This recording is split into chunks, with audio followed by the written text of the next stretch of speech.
que tem um colega meu que lida com o final dos aquestos, ele tá para me mandar.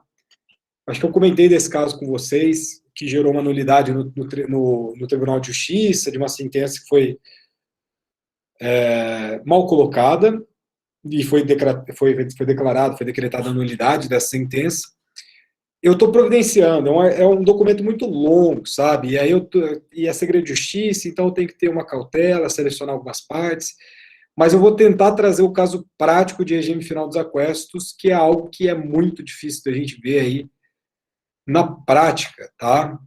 Tem sido um pouco mais frequente, mas eu pessoalmente, particularmente, não tive contato com nenhum caso. O único caso, de fato, que eu tive e tenho conhecimento, além dos exemplos que a gente tem em doutrina, em pouquíssima jurisprudência, eu tenho esse caso aí, que é de um colega meu, na verdade é um pai de um colega meu que é advogado, e eu estou tentando lá selecionar algumas partes dessa ação aí para trocar uma ideia com vocês, beleza? Então, sem mais delongas, a gente vai falar hoje, primeiro, finalizar a comunhão universal de bens, né, que a gente começou aí na nossa semana passada, na nossa sexta-feira. Essa comunhão universal de bens, a gente já colocou várias questões que vocês já enfrentaram, né, sobretudo as questões envolvendo ali, por exemplo, por que o mais correto é falar comunhão universal e não comunhão total, porque não é uma comunhão de fato total, nós temos bens que são incomunicáveis, nós enfrentamos quais são esses bens incomunicáveis em todas as nossas peculiaridades ali, referente a alguns casos. Falamos também que as regras de administração dos bens que se referem à comunhão parcial de bens se aplicam também aqui na comunhão universal. A gente tem esse esquema, né, antes do casamento e depois do casamento.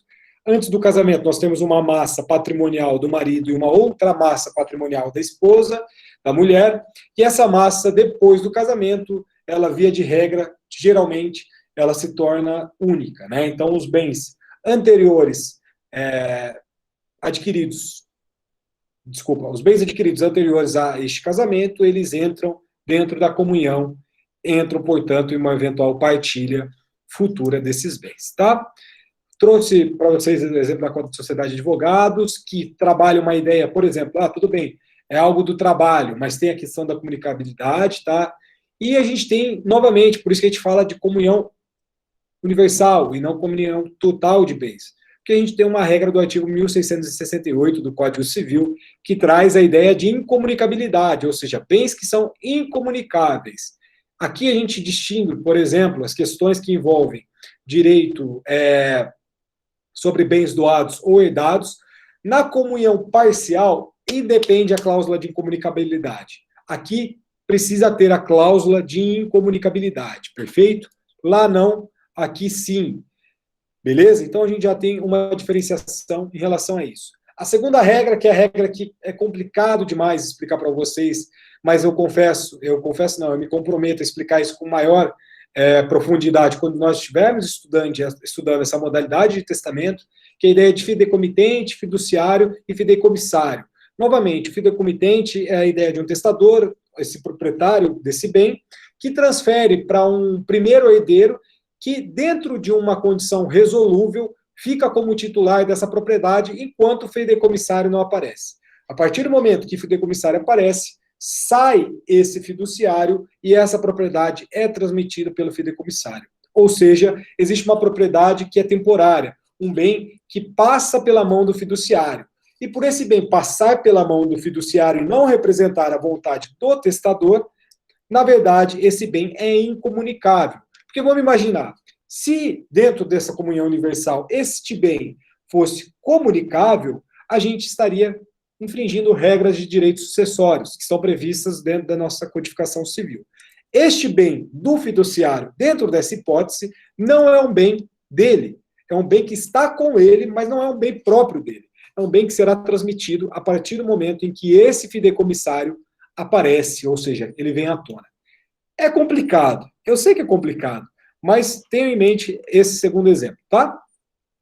Dívidas anteriores à União, salvo se essas dívidas foram geradas pelos aprestos, né? Ou seja, dívidas contraídas para a realização do próprio casamento, beleza? Além disso, nós temos uma modalidade muito interessante aqui, que são alguns resquícios de uma sistemática tradicionalista, vamos dizer assim, que é a ideia das doações antinupciais. Um cônjuge doa um bem para outro e este bem é doado com uma cláusula de incomunicabilidade, e este bem, portanto, ele não entra nesta comunhão, porque a gente está preservando a autonomia privada das partes, ou seja, dentro do princípio da não intervenção do Estado aqui no casamento, a gente não tem a ideia de comunicação deste bem que é doado de forma antinupcial com cláusula de incomunicabilidade. Além disso, os bens de usos pessoais, livros, instrumentos da profissão, proventos do trabalho de cada um e pensões, no modo geral. Aqui a gente tem uma mesma aplicação do que a gente também tem lá na comunhão parcial de bens, com uma crítica, novamente, em relação ao inciso 6º desse artigo 1659, que é aplicado aqui no inciso 5º também, deste mesmo artigo 1668. Por quê? Se todos os bens provenientes do trabalho são incomunicáveis, praticamente nenhum bem seria partilhado. Não é isso que a gente quer. Então, a gente tem uma crítica, essa crítica foi superada na prática, mas até hoje nós temos o projeto de lei do Ricardo Fiuza, um projeto de lei que ele tenta alterar o nosso Código Civil, que hoje tramita sob o número 699 de 2011, tem alguns pontos que já foram aprovados desse projeto de lei, sobretudo em relação a outros projetos que acabaram aparecendo, ou medidas provisórias que se transformaram, que foram convertidas em lei, mas nós temos um projeto de lei que tenta corrigir esta questão que pode gerar uma dúvida, mas que na prática, sobretudo, não cabe mais esse tipo de dúvida em relação a estes bens, perfeito? E a gente parou exatamente neste ponto na nossa aula passada, né? Os frutos. Os frutos, a gente tem uma situação muito interessante em relação à comunhão universal de bens. Porque, no primeiro olhar, os frutos são, sim, comunicáveis, tá? Mesmo que estes frutos podem dizer respeito em relação a bens incomunicáveis. Por exemplo, você recebe de uma doação com cláusula de incomunicabilidade uma determinada propriedade imóvel. Esta propriedade imóvel, você usa ela para locação. Locação, valores, frutos. Este valor recebido com essa locação é visto como fruto para a nossa sistemática. E sendo vista como fruto, querendo ou não, ele entra, esse aluguel, né, acaba entrando como um bem comunicável. Mas desde que este aluguel vença ou seja recebido, seja percebido dentro da constância deste casamento. Então, nosso grande exemplo é em relação a esses aluguéis retirados, por exemplo, por um dos cônjuges em relação a um imóvel recebido com cláusula de incomunicabilidade. Estes aluguéis são, sim, comunicáveis, perfeito? Por quê? Porque nós temos uma ideia de que estes aluguéis foram, sim, percebidos através de uma constância da união e também através de uma forma onerosa com uma presunção, dentro desse caso, absoluta. Perfeito? Em relação à pensão, né, aqui a gente tem a ideia da pensão por invalidez e nós temos um caso muito interessante proveniente do Superior Tribunal de Justiça, do RESP 631.475 do Rio Grande do Sul. Vamos lá, ó. Direito civil, família. Recurso especial, ação de separação judicial à época, né? Comunhão universal de bens. Partilha, exclusão da indenização ou pensão mensal decorrente de seguro por invalidez. Interpretação do antigo, né, artigo 263, inciso 1º do Código Civil de 1916. A indenização ou pensão mensal decorrente de seguro por invalidez não integra a comunhão universal de bens nos termos do artigo 263, inciso 1º do Código Civil de 16. Entendimento diverso provocaria um comprometimento da subsistência do segurado com a diminuição da renda destinada ao seu sustento após a invalidez e, ao mesmo tempo, ensejaria o enriquecimento indevido do ex-cônjuge, porquanto seria um bem conseguido por este apenas às custas do sofrimento e do prejuízo pessoal daquele recurso especial não conhecido. Então, Dentro dessa visão, no primeiro momento, as pensões dentro do Superior Tribunal de Justiça não são comunicáveis, sobretudo a pensão por invalidez. Tá? Então, a pensão por invalidez não se comunica aqui no regime da comunhão universal de bens. Tá? Mas, no que diz respeito, por exemplo, a verbas trabalhistas, verbas rescisórias, etc., nós temos um posicionamento interessante também, conforme o RESP 781.384. Ó, civil recurso especial, ação de conversão de separação judicial em divórcio, regime da comunhão universal, partilha de verbas rescisórias e FGTS, procedência, partilhável a indenização trabalhista auferida na constância do casamento pelo regime da comunhão universal. Então, nós temos a possibilidade de se comunicar verbas trabalhistas e verbas rescisórias dentro da comunhão, dentro dessa união, que uma pessoa acaba recebendo. É visto como um fruto, e sendo um fruto, é sim partilhável. Perfeito?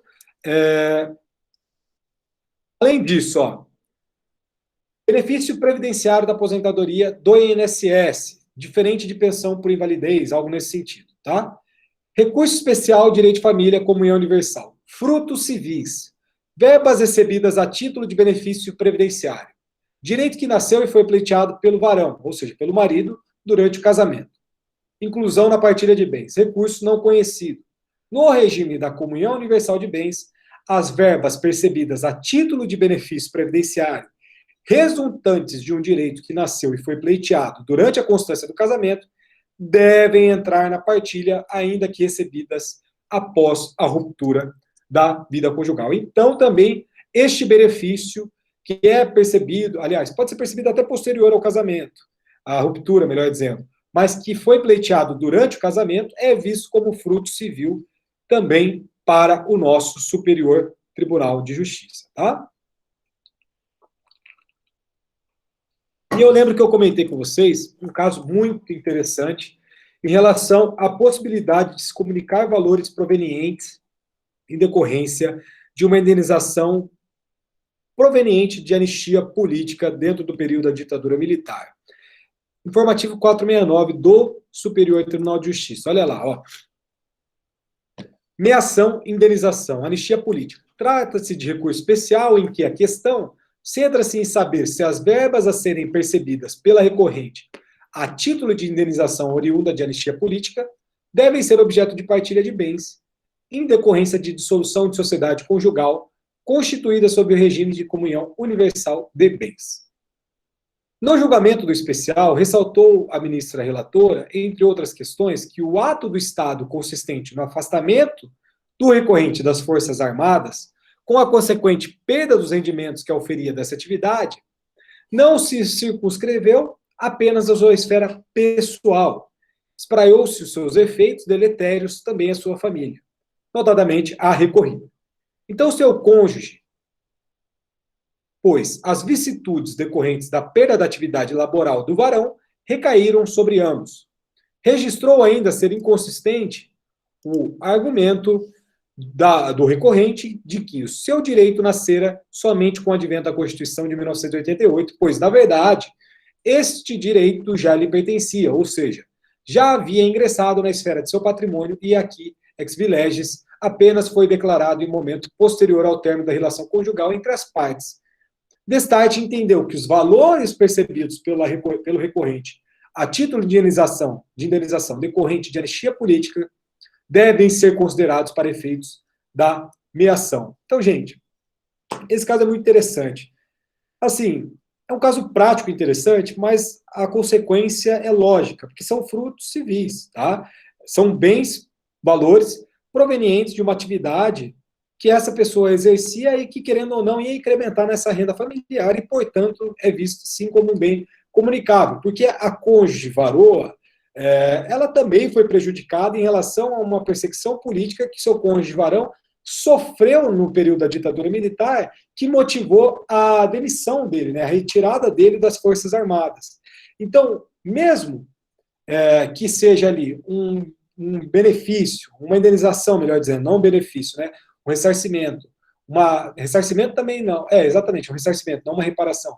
Proveniente dessas questões é visto como um fruto civil e, portanto, dentro desse RESP 1.255.188 é um bem comunicável também. Perfeito?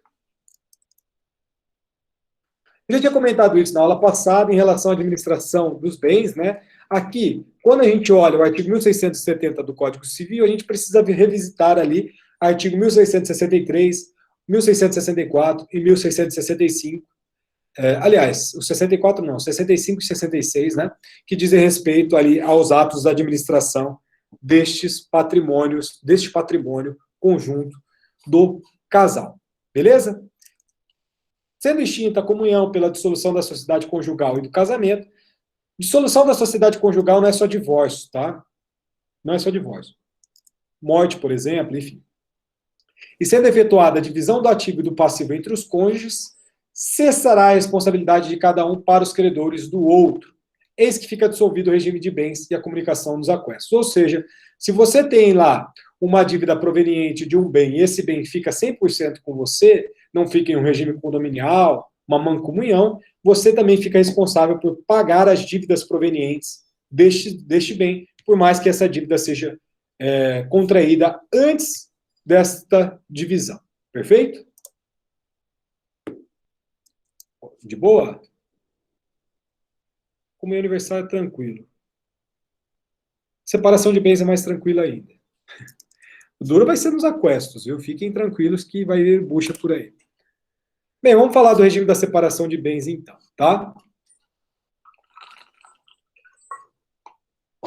O regime da separação de bens, ele pode ser visto por nós em duas espécies, duas modalidades. Uma a gente já estudou, né? Que é a nossa separação legal ou obrigatória, que estão previstos dentro dos casos do artigo 1641 do nosso Código Civil, mas nós temos o nosso regime da separação de bens convencional.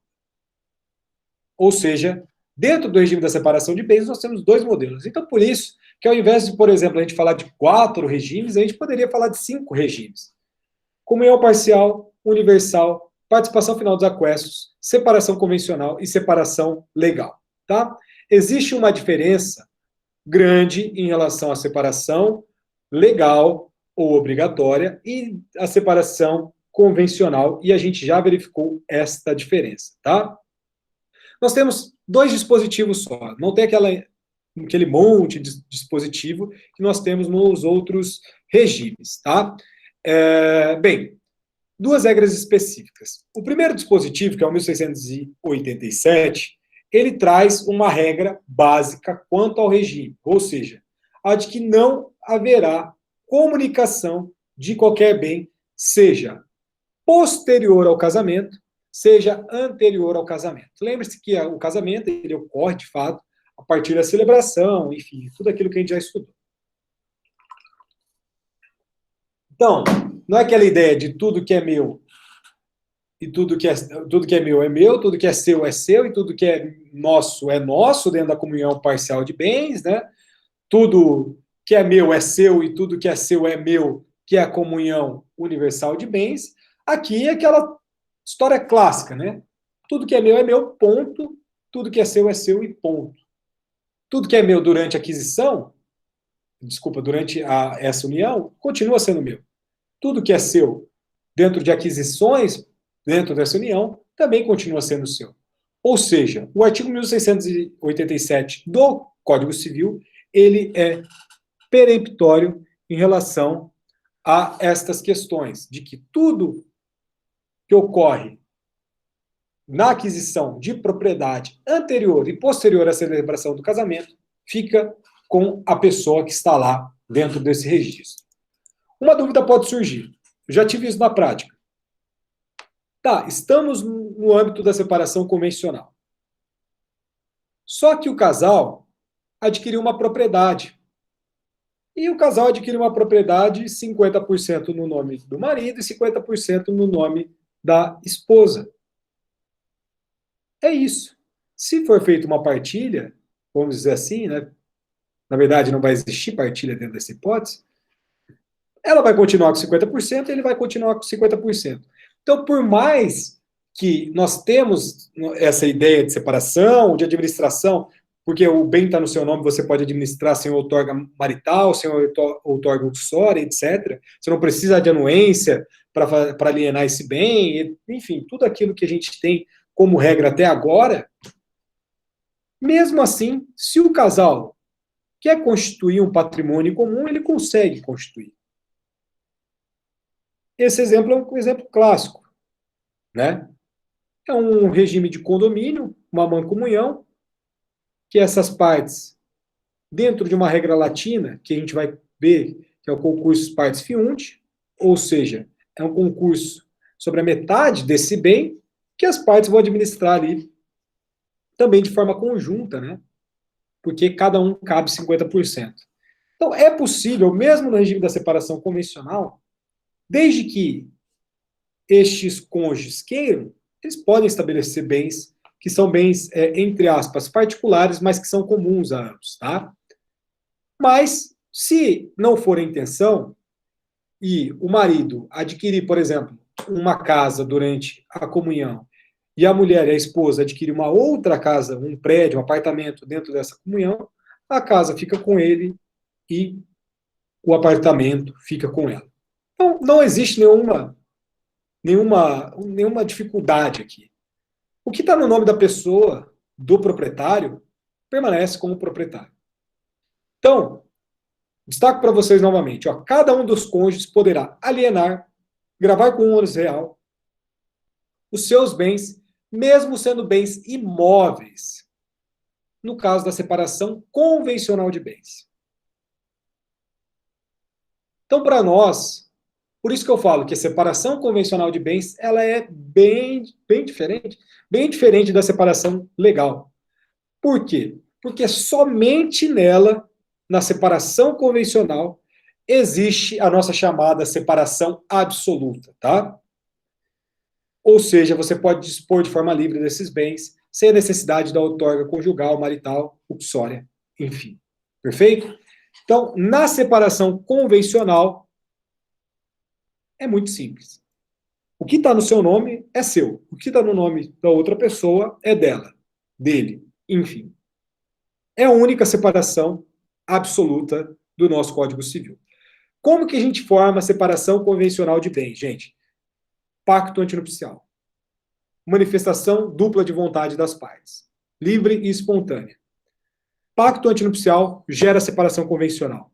Separação legal, como o próprio nome já diz, é uma imposição legislativa, uma força da lei que impõe em determinados casos, na regra do artigo 1641 ali, a imposição do regime da separação legal, separação legal ou obrigatória de bens, conforme o grande exemplo dos 70 anos ou mais de idade em que pese a constitucionalidade desse dispositivo ser questionado.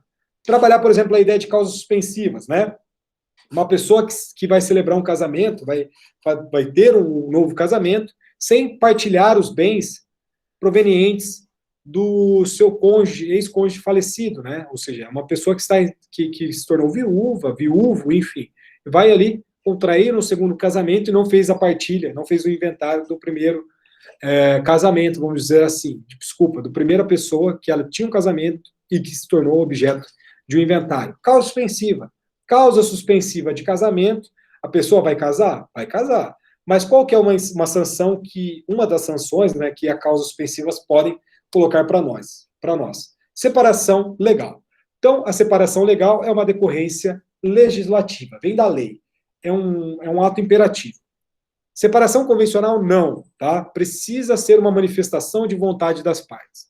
E nós só estaremos presentes do regime da separação absoluta, que é um nome tradicionalíssimo aqui para nós, na separação convencional de bens. Por quê? Porque no regime da separação convencional, a gente não vai aplicar a famosa súmula 377 do STF, que a gente já estudou de forma veemente. Olha esse julgado de 2018 do Superior Tribunal de Justiça, RESP 1.481.888. O pacto realizado entre as partes, adotando o regime da separação de bens, possui efeito imediato aos negócios jurídicos a ele posteriores, havidos na relação patrimonial entre os conviventes, tal qual a aquisição do imóvel objeto do litígio, razão pela qual este não deve integrar a partilha. Inaplicabilidade em caso da súmula 377 do STF, pois esta se refere à comunicabilidade dos bens no regime da separação legal de bens previstas no artigo 1641, que não é o caso dos autos. O aludido verbete sumular não tem aplicação quando as partes livremente convencionam a separação absoluta dos bens por meio de contrato antinupcial precedente. Gente, só retomando súmula 377 do STF, qual que é a ideia que tem lá? A partir do momento em que, mesmo no regime da separação legal ou obrigatória, as partes adquirem determinado bem e existe uma prova do esforço comum, lembre-se que dentro da súmula 377 precisa da prova do esforço comum, esse bem ele é comunicado. Então, mesmo na separação legal, separação obrigatória, se houver prova do esforço comum, este bem se torna, assim, partilhável. Ele se torna comunicável. Aqui não. Na separação convencional, não se aplica a súmula 377 do STF. Então, por mais que, por exemplo, tenha um casamento, marido e esposa, a esposa, vamos imaginar, contribui com 99% de um financiamento de um determinado imóvel, mas a escritura e o registro saem no nome do marido e ela prova isso daí, não tem o que fazer. Colocou no nome dele, não tem o que fazer. É muito complicado, no plano prático, lidar com esse tipo de regime. Por quê? Casos que eu já tive, né? Uma vez eu estava pela esposa e estava no regime da separação de bens. Todos os bens estavam no nome do marido. O que vai fazer? Você pode pleitear a pensão, alimentos compensatórios, enfim, remuneratórios, você pode pleitear.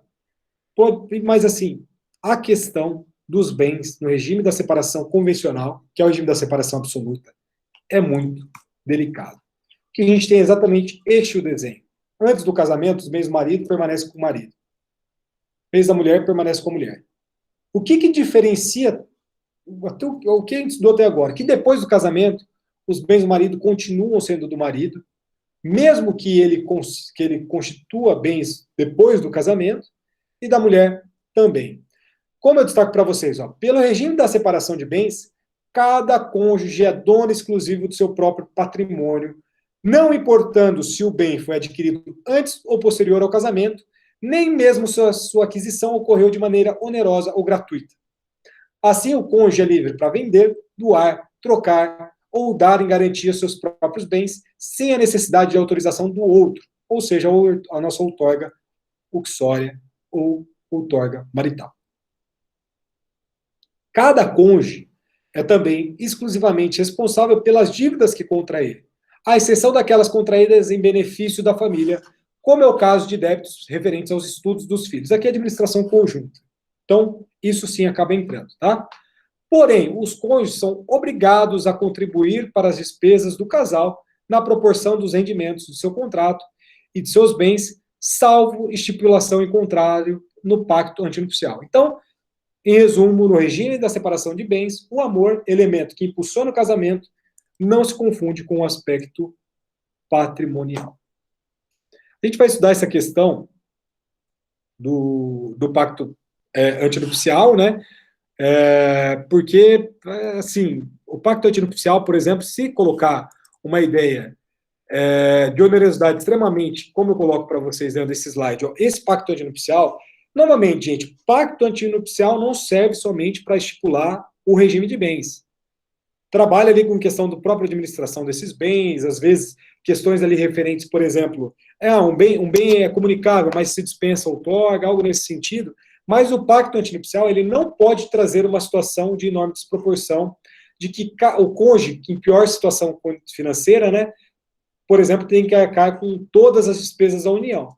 Se existe isso, é nula, tá? Essa cláusula é nula de forma absoluta, porque é uma onerosidade excessiva, tá? Além disso, como eu comentei, é uma proporção dos rendimentos do seu trabalho e dos seus bens, salvo estipulação em contrário no pacto antinupcial. Ponto. Gente, aqui um alerta, tá? Vamos lá. Não sei quem pretende trabalhar com direito de família e com direito das sucessões. Torço para que muitos, né? Para que a gente possa se encontrar várias vezes, enfim. Mas a questão é a seguinte: a gente tem uma moda, acho que eu até comentei bastante com vocês sobre isso já. Eu tô meio esquecido, tô ficando louco.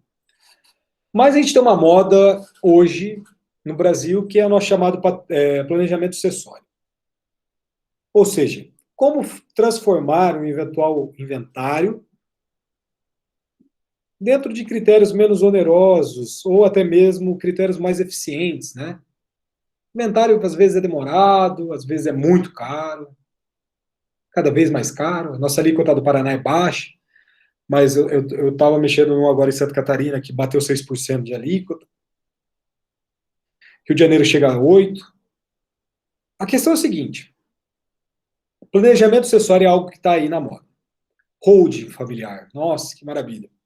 Construir uma holding familiar.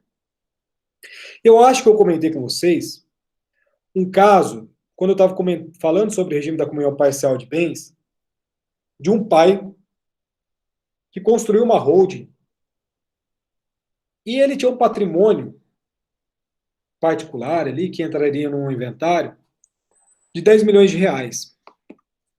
Então imagina, né? Nós temos ali 10 milhões de reais.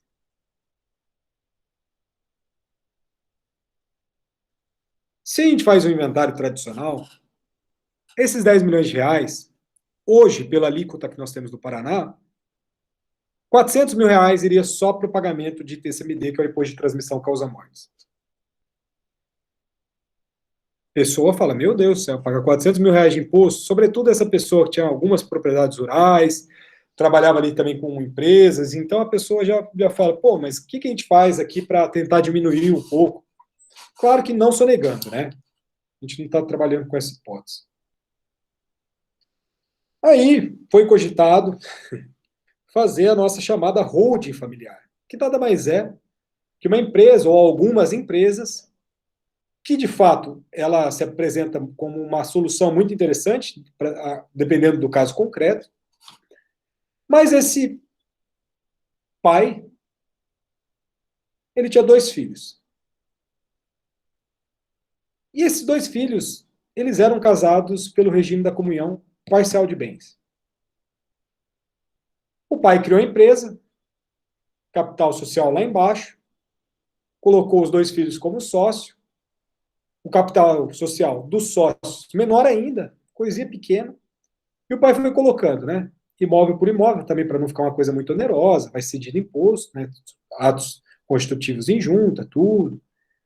Foi aumentando o patrimônio, aumentando o patrimônio, aumentando o patrimônio e chegou lá nos 10 milhões de reais. E de forma concomitante com o aumento do patrimônio, ele também aumentava a participação dos filhos na sociedade e ia diminuindo as cotas dele. Ele ia fazendo uma retirada e permanecia ali com uma cota mínima, né? Por quê? Porque para fins de imposto de transmissão causa-mortes, a gente tem uma lei específica aqui no estado do Paraná, e a lei aqui do Paraná fala que a alíquota que se aplica é 4%. Ponto. 4% sobre o monte mora, o monte partilhável. Excluindo a eventual nomeação. Nesse caso, o pai tinha ficado com 1% só dessa empresa. Então, 100 mil reais era a participação que este pai tinha em relação ao patrimônio líquido. Porque, pela nossa legislação, nós não utilizamos o valor das cotas, a gente não utiliza o que está lá no capital social. Era muito bonito isso antigamente, né? A empresa vale 10 milhões de reais, só que ali no papel vale 10 mil. Aí jogava o valor de 10 mil. Hoje não é assim. Hoje em dia, a gente pega o balanço patrimonial e analisa lá no balanço patrimonial geralmente acima, 2 itens acima dos lucros ou prejuízos acumulados, patrimônio líquido. E o patrimônio líquido estava lá bonitão, 10 milhões de reais, mas o pai, muito sabidamente, ele fez uma retirada da empresa, estava lá com 1% dessas cotas, que representaria ali, basicamente, dentro desse patrimônio líquido, 100 mil reais. Ele ia pagar 400 mil reais de imposto de TCMD. No final das contas, de TCMD, ele iria pagar 4 mil, né? 4 mil. Exatamente, 4 mil. Porra, dá uma diferença, né? Todos concordamos com isso. Uma maravilha. Funcionou perfeito. Claro que tem as despesas em relação aos registros, criação da empresa, transferência, imposto de renda, enfim. Mas de TCMD, que é o que a gente está trabalhando aqui, 4 mil. De 400 mil para 4 mil. Que maravilha, né? Mas os 2 filhos, eles eram casados no regime da comunhão parcial de bens. E não da separação convencional de bens. Nesse caso que eu tive no escritório, em que a esposa me procurou e ela era casada na separação convencional de bens, o marido, ele tinha uma holding familiar mais ou menos dentro dessa estrutura. Então, no caso dele, essa cautela foi tomada, de se casar com o melhor regime para que se execute a holding. No caso dos 10 milhões de reais, ferro. Os 2 filhos se divorciaram e o pai, que não queria pagar 400 mil de imposto em decorrência de um inventário, que nem seria ele que ia pagar, que seriam os filhos, né? Perderam 5 milhões de reais, aproximadamente. Então, assim,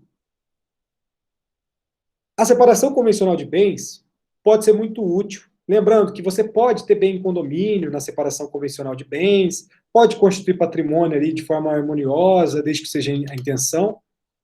Mas se vocês trabalharem com planejamento sucessório, vocês não podem brilhar o olho para a holding só porque as coisas estão na moda. Precisa ter muito cuidado. Holding foi muito interessante. Mudou lei fiscal, mudou uma porrada de coisa, e hoje é válido em determinados casos. Tem que olhar tudo.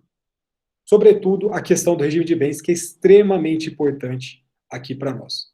A empresa, ela foi feita quando a comunhão já existia. Ou seja, regime da comunhão parcial, quando o casamento já existia. Empresa criada depois da união da comunhão parcial, depois do casamento, metade, metade. Então, muita cautela, sempre. Sempre, sempre, sempre, sempre, sempre. Aqui a gente tem uma discussão muito curiosa sobre essas questões envolvendo uma eventual sociedade de fato. Eu nem vou esquentar agora para explicar isso para vocês. A gente vai falar de sociedade de fato mais para frente. E aí, quando a gente falar de sociedade de fato, a gente comenta aqui essas questões referentes à separação convencional de bens. Perfeito? Deixa isso, que daí depois a gente trabalha esta questão, que é uma questão um pouco mais delicada, uma discussão mais doutrinária e jurisprudencial, e a gente deixa essa ideia de sociedade de fato mais para frente. A gente vai falar agora do regime mais complicado de ser explicado. Então aqui a gente precisa ter um esforço comum, tá? Se vocês não entenderem, pelo amor de Deus, me interrompam, tem que me interromper e falar assim: professor, volta e explica de novo, professor, dá outro exemplo, porque esse não foi bom, porque a gente está diante do regime da participação final dos aquestos. E aqui, como está no meu slide, boa sorte, né, aqui no título. Assim, ele é muito, pode parecer simples. No papel ele é simples. Na prática é uma confusão só. Tá? Adriano? Boa noite, Professor, pode falar. boa noite. Esse material não foi disponibilizado ainda? A parte final dos aquestos, não. Eu vou mandar depois. Beleza, obrigado. Beleza? Porque eu só adicionei nos slides da aula passada, e aí depois eu mando. Participação final dos aquestos. Pois bem, primeiro ponto. Não existia isso no Código Civil de 1916.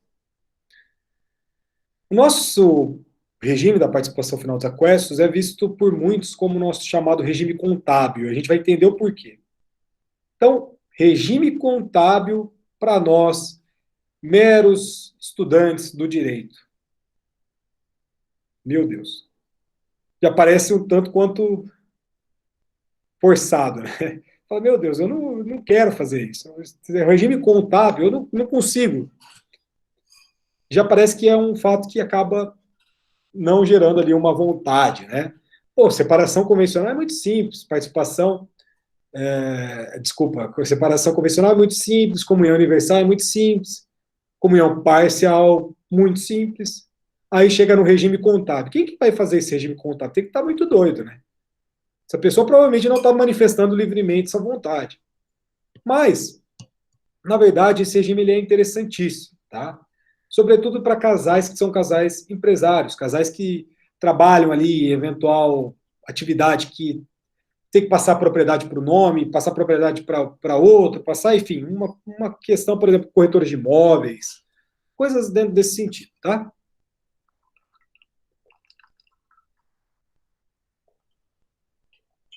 Esse regime é tão confuso que até hoje a gente não sabe ao certo de onde que é a origem desse regime. Tem gente que fala que a origem do regime da participação final é da Hungria, tem gente que fala que é da Bélgica, tem gente que fala que é da Alemanha. Bem, tanto faz. Mas o que importa para nós é que esse regime ele é aplicável, sim, em países, sobretudo escandinavos, tá? Países Suécia, Finlândia, Noruega, Dinamarca. E aqui nós temos também, por exemplo, Colômbia aplicando esse regime, Uruguai, França, Espanha, América Central, Costa Rica. Mas é um regime, no mínimo, interessante, tá? No mínimo, interessante.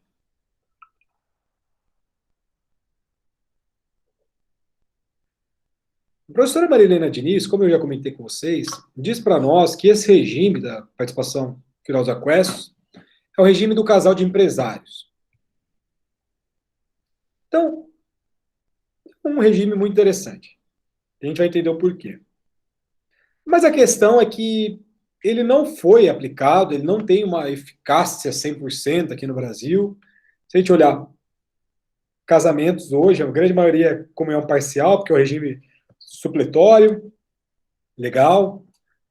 A gente tem a comunhão universal também, muitos, sobretudo em pessoas que casaram antes de 77. Nós temos também separação convencional dentro de algumas espécies, mas participação final dos aquestos é raro. É raro. Por isso que eu estou trabalhando para trazer para vocês um exemplo prático em relação a este regime, como ele é visto e como ele é muito complicado da gente fazer, sobretudo o divórcio, a dissolução da sociedade. Gente, vamos lá. O que diz este desenho, né, que a gente teve lá nos outros casos? Durante o casamento, olha o título, ó. Durante o casamento e dissolvido o casamento e a sociedade conjugal. Ou seja, aqui a gente não está falando de antes do casamento e depois do casamento. A gente está falando durante o casamento e depois de dissolvido este casamento e a sociedade conjugal. Então a gente não fala, novamente, sendo repetitivo, antes da celebração e depois da celebração. A gente só parte do depois da celebração e fala como que é durante o casamento e como que é depois do término desse casamento, através de uma dissolução e através de um divórcio ou morte dessa pessoa.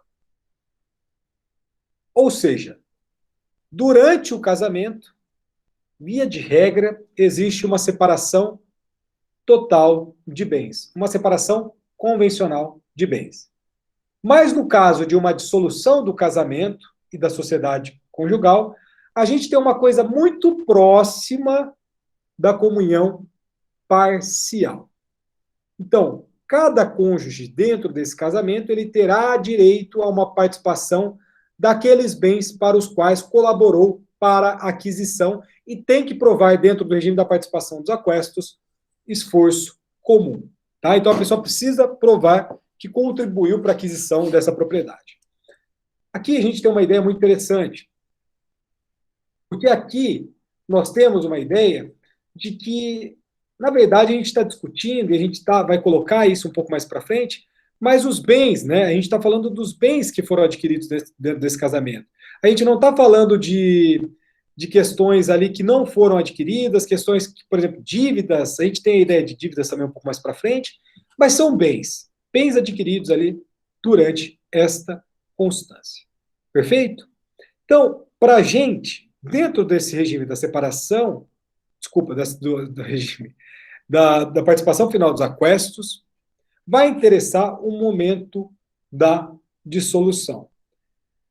Perfeito? Quando do momento da dissolução dessa sociedade é que a gente vai começar a pensar e é o que a gente vai começar a se questionar e se debater.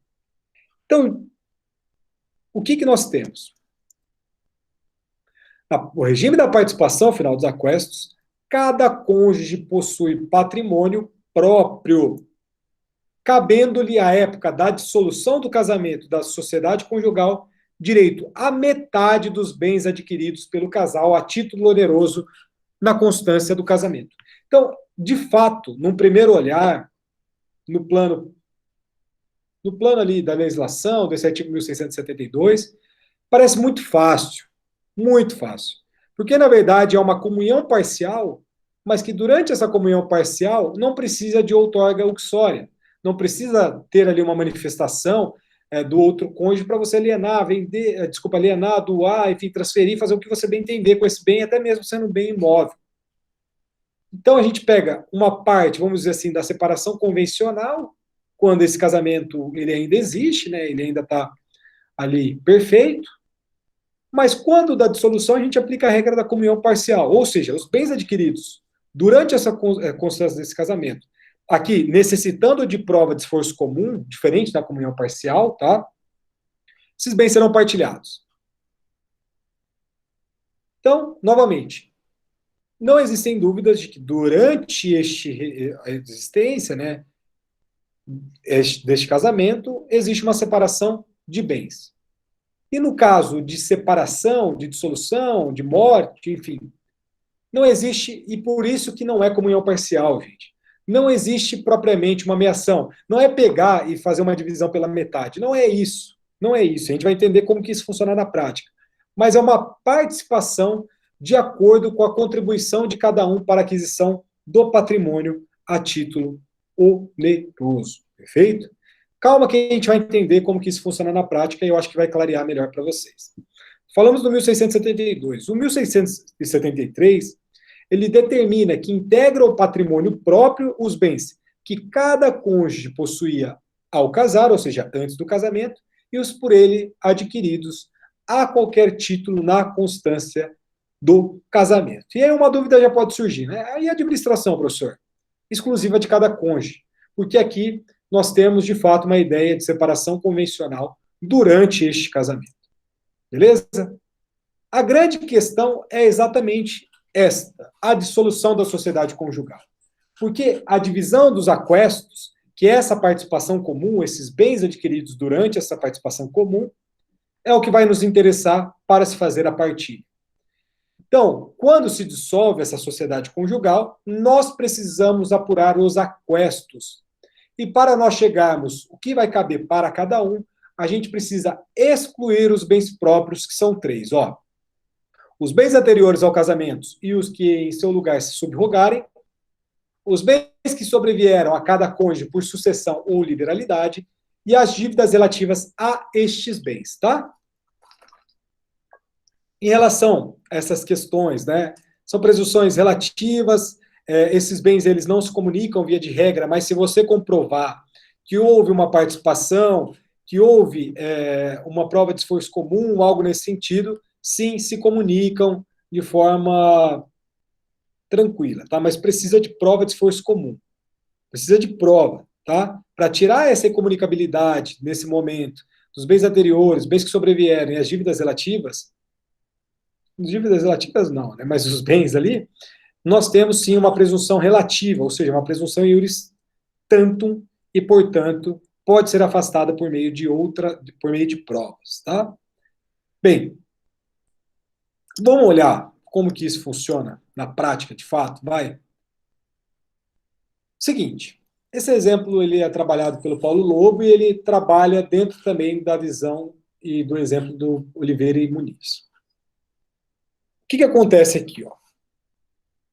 Tá lá no casamento, tudo bonito, beleza. A gente não está discutindo o casamento, a gente partiu da discussão da dissolução desse casamento. Nesse caso, mais propriamente, o divórcio, tá? Vamos imaginar que a gente vai pegar a soma do patrimônio do marido. Ou seja, tudo que ele tinha antes, tudo que ele tinha depois, enfim. A soma desses bens atinge um montante de 1.700. Estou falando de real, estou falando de 1.700. Tá? Então, tudo que era bem particular e bens ali que provavelmente são os nossos chamados aquestos, integram um patrimônio final. Uma soma final. Um monte final. Que no caso do marido é 1.700. Aqui, dentro desse exemplo, a gente tem 1.000 que representa bens excluídos dentro dessas três modalidades que eu estava explicando para vocês. Ou seja, dos 1.700, 1.000 são bens que não entram nos aquestos, porque são bens excluídos do divórcio, tá? Porque é bem particular, é bem que não comunica. É um bem incomunicável. Então, 1.700, que é o que ele tem hoje, menos 1.000, que é um patrimônio particular dele, nós temos um ganho de 700. Perfeito? Então, portanto, 700 ele adquiriu durante a constância dessa união, durante essa convivência, durante esse esforço comum provado que deve ser dentro desse regime de bens. Ponto. Por outro lado, a gente tem a participação final da mulher, ou seja, a soma dos bens que são bens incomunicáveis, que admitem prova em sentido contrário, que eu já falei para vocês, mais os ganhos que ela teve, né, em relação à união. Então vamos imaginar que durante a união ali teve ali uma aquisição de um patrimônio de 300 mil reais, que foi algo provado, que houve prova de esforço comum, mas está no nome dela. 300, então, é um acréscimo que ela teve dentro da constância dessa união, que foi construído de forma conjunta pelo marido e pela mulher, mas está no nome dela. A soma dos bens incomunicáveis, e esse bem, provavelmente, assim, eu não vou falar bem comunicável, porque não é isso que a gente está colocando, mas créditos, a gente está falando de créditos aqui, a gente totaliza um patrimônio final para ela de 800. Ou seja, o marido tem um patrimônio final de 1.700, mas 1.700 não importa para nós. O que importa para nós é verificar qual que foi o ganho que ele teve durante esta convivência com prova de esforço comum, novamente, tá? E ele ganhou, dentro dessa união, 700. E ela, dentro dessa união, ela também ganhou. Mas ela ganhou no nome dela 300. E o marido também comprovou que houve prova de esforço comum. Ou seja, nós temos um ganho de 700 de marido e 300 da mulher. O que a gente vai fazer aqui? Exatamente isso, ó. O crédito de ganho da mulher contra o marido é de 350, que é metade de 700, tá? Então, ela tem um crédito de metade de 700.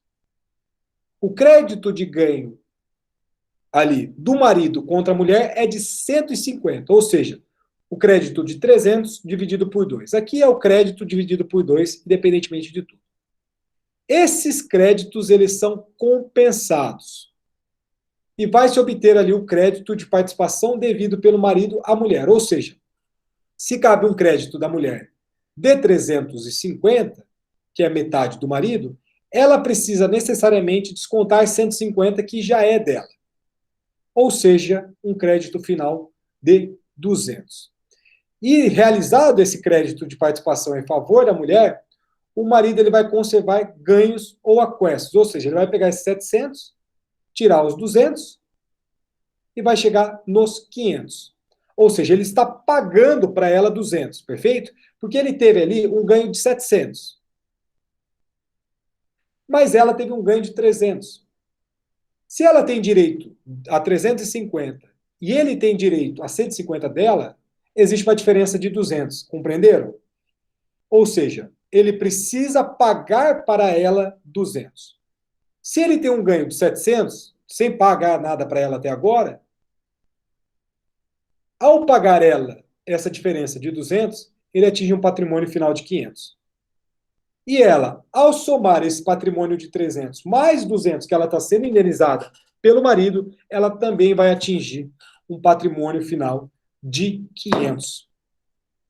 Então, novamente, este é um regime que talvez seja o regime mais justo, por incrível que pareça, da nossa sistemática civilista em relação ao regime de bens. Vocês entenderam? Na verdade, é você pegar qual que foi o ganho do marido, que a gente vai dar o nome de aquestos, qual que foi o ganho da esposa.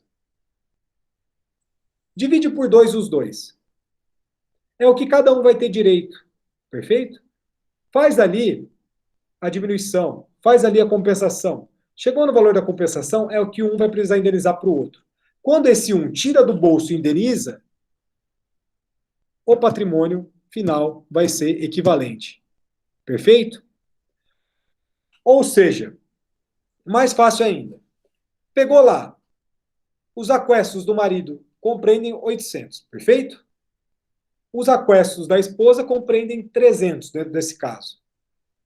Você vai pegar os 700, que é o ganho do marido, tirar 300. Vai chegar num patrimônio ali de 400. Dividiu por 2 é o valor devido para cada um. Ou seja, o marido precisa pagar 200, porque ele teve o ganho de 700, e ela precisa receber 300 para ficar com 500. Então, é uma compensação, entendeu? É um equilíbrio. O que se busca aqui dentro desse regime é, lá no final, se ter uma igualdade. Tranquilo? Então, gente, ficou alguma dúvida? Eu sei que é bem complicado, não sei assim, se deu para entender, mas é exatamente essa que é a ideia. É chegar no patrimônio final, excluir os bens que são incomunicáveis e verificar quais foram os bens que esse patrimônio de fato adquiriu dentro dessa união, para marido e para esposa. No final, a gente vai fazer uma ideia de compensação. A gente precisa tirar de quem tem mais e compensar quem tem menos para chegar num pé de igualdade. Perfeito? Então, dentro desse caso, 700, tirou ali 300, chega no valor de 400. Dividiu por 2, 200. Ele precisa remunerar ela em 200, indenizar ela em 200. Ela recebendo 200, ambos ficam com 500. Ele perde 200, ela ganha 200. Beleza? Alguma dúvida?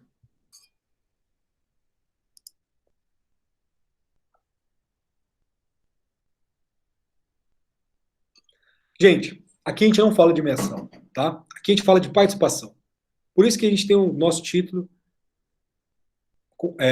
regime final de participação dos aquestos. Ou seja, você tem uma participação lá no final destes aquestos, que é esse patrimônio conjunto. Então, a gente fala de participação final deste patrimônio. Olha, o próprio nome é muito autoexplicativo, gente. Enquanto não chegar no final, esse regime, a gente não tem o que falar de aquestos. A gente vai falar de aquestos quando a dissolução, seja por morte, seja por divórcio, enfim. Este é o nosso regime da participação final dos aquestos, tá? O valor, por exemplo, de bens alienados, né, em detrimento de uma participação, é nítido que ele deve ser incorporado dentro desse monte, que é um monte que a gente vai partilhar, né? Por exemplo, a questão de eventuais... Vamos imaginar, né? O cara que está recebendo 700, vamos imaginar que esse 700 é 700 mil de um patrimônio, um apartamento. Vamos imaginar que ele vende esse patrimônio porque está no nome dele. Então ele fala assim, eu vou me divorciar aqui, então vendi. Eu não preciso da minha outorga uxória, né? O que acontece? Essa questão vai ser vista para nós como um enriquecimento sem causa. Então, este enriquecimento sem causa na verdade, ele vai ser reivindicado, esse bem vai ser reivindicado, tudo vai ser reivindicado. Claro que a questão de terceiro de boa-fé a gente vai preservar, tudo, mas a ideia é que a gente não pode permitir essa questão, porque, de fato, é um regime de uma aplicação extremamente justa, tá? Além disso, dívidas posteriores à celebração desse casamento, que foi contraída por um dos cônjuges. O marido foi lá e contraiu uma dívida, tá? Ele vai responder por essa dívida, salvo se provar que essa dívida, por exemplo, foi em benefício comum do casal. Ou benefício do outro também pode ser visto dentro dessa parte, tá? Além disso, do que a gente estava estudando aqui sobre as regras da nossa divisão, né? Por exemplo, nos casos dos bens ali adquiridos junto com o trabalho, né? Conjunto, cada um dos cônjuges terá uma cota igual no condomínio ou no crédito por aquele modo de forma estabelecida. Ou seja, aqui a gente tem uma divisão igualitária dentro de uma regra, de um verbete latim, que é o concursus partes fiundos. Ou seja, você vai ter ali uma ideia de, por mais que tenha ali a ideia de prova de esforço comum, vai se dividir dentro desse concurso de partes uma divisão igualitária em relação a estes bens adquiridos pelo trabalho conjunto, tá? Aqui dificilmente a gente vai ter, por exemplo, contribuiu 30% e ele 70%. Não é isso que a gente está preponderando aqui. Vai ser 50-50, perfeito? Mas isso vai comportar prova no sentido contrário. Vamos imaginar que essa pessoa colaborou e prova nesse sentido mais de 50%. Dentro desse caso, aí sim, essa pessoa pode ter acesso a mais de 50%, mas tem que ter prova. E é muito difícil da gente ter prova nesse sentido, tá?